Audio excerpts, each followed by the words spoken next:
kind of control are here, and it remains to be seen when and where and by whom they will first be applied in any large scale. And first, let me talk about a little bit about the improvement even in the techniques of terrorism.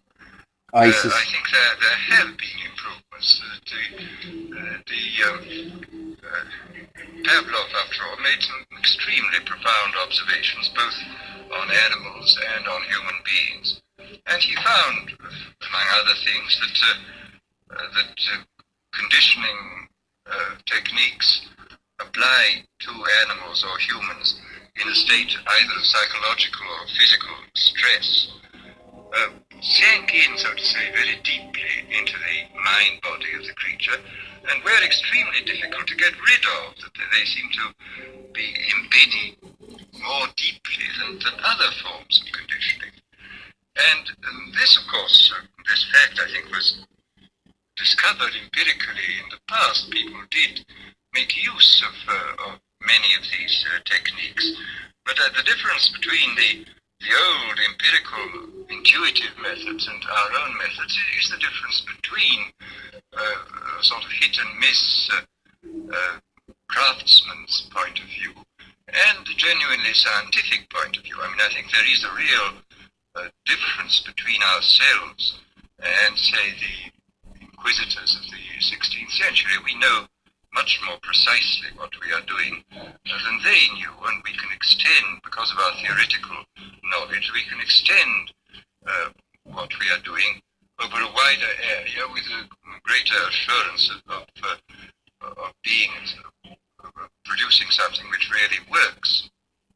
In this context, I would like to mention the extremely interesting chapters in Dr. William Sargent's Battle for the Mind, where he points out how intuitively some of the great religious teachers, leaders of the past, hit on the Pavlovian method. He speaks specifically of Wesley's method of producing conversions, which were essentially based upon a technique of heightening psychological stress to the limit by talking about hellfire, and so making people extremely vulnerable to suggestion, and then suddenly releasing this stress by offering hopes of heaven. And this is a very interesting chapter of showing how completely, on purely intuitive and empirical grounds, a skilled natural psychologist, as Wesley was, could discover these Pavlovian methods. Well, as I say, we now know the reason why these techniques worked, and there's no doubt at all that we can, if we want to, carry them much further than was possible in the past.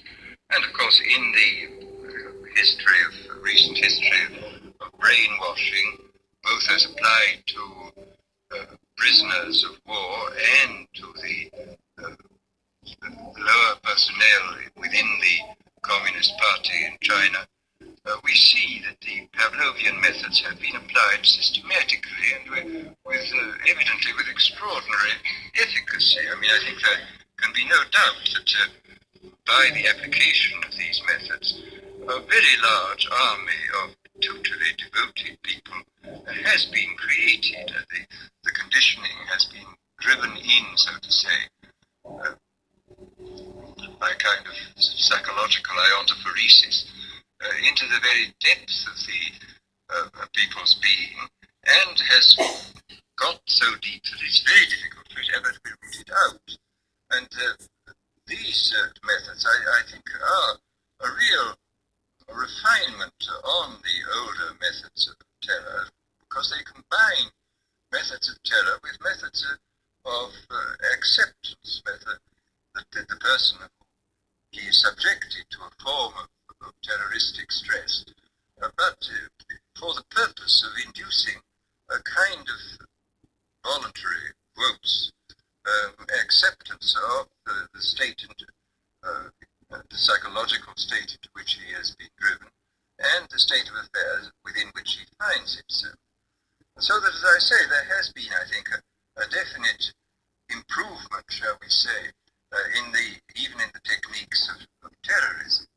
But then we come to consideration of other techniques, of non-terroristic techniques for inducing consent, for inducing people to love their servitude.